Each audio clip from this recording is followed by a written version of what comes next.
Imagine being completely alone, miles away from civilization, and then you find a list of rules.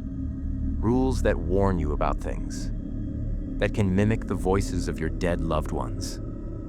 Tonight's story comes from a remote cabin, deep in the Appalachian woods. So before we begin, turn off your lights, and whatever you do, don't look outside. I never believed in stories about the Appalachian woods.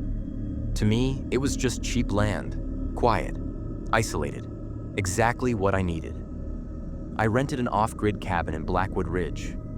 No Wi-Fi, no signal, no neighbors for miles, just silence. But the silence didn't feel normal.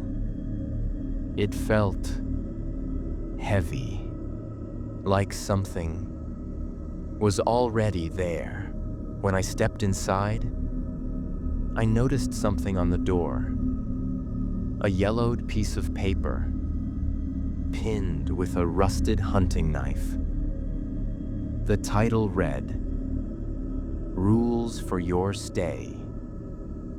I laughed it off. Rule 1, keep the curtains closed after 9 p.m. Do not look outside. They don't like being watched while they hunt. Rule 2, if you hear someone calling your name from the trees, ignore it. They are just trying on your memories. Rule 3, do not open the door between 2 a.m. and 4 a.m., no matter what you hear. Rule 4, always leave one light on. If it goes out, hide. I tossed the paper aside. It felt like a joke.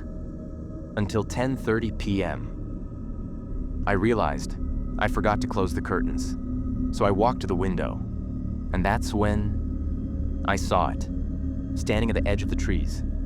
Too tall, too thin, its head tilted, wrong, and its face was completely blank. But somehow, I knew it was staring at me. I slammed the curtains shut, locked the door, tried to convince myself that it was just a prank, but no human stands like that. At 1:15 a.m., I heard a voice right outside the window. "Open the door, Kirimya. Honey," it was my mother. She died 3 years ago. Then the voice changed. My best friend, my ex, all of them, crying, begging, screaming, like something was learning how to be them. I covered my ears, but the voices didn't stop. Then suddenly, silence. 2 a.m. Knock, knock, knock. Blackwood County Sheriff's Department. We got a report of a trespasser. It sounded real. Too real. I looked through the peephole. There was a police officer. Everything looked normal, except his eyes, completely black, and his mouth wasn't moving. The voice was coming from something behind him. "Please, open the door." I didn't move. I couldn't.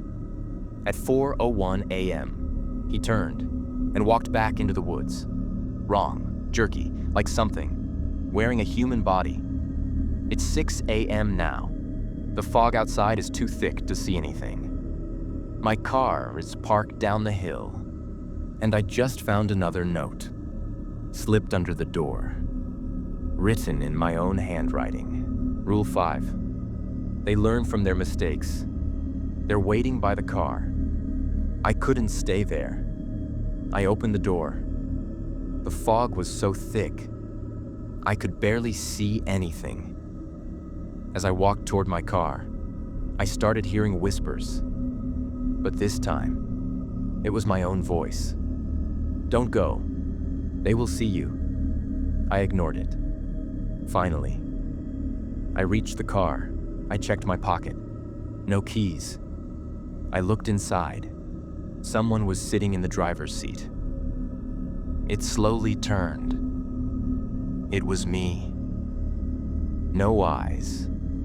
A massive, unnatural smile. It tapped the key against the glass. Knock, knock, knock. And then it spoke. Rule number 6, you can never go back. From behind me, I heard footsteps, hundreds of them, getting closer. And then, nothing.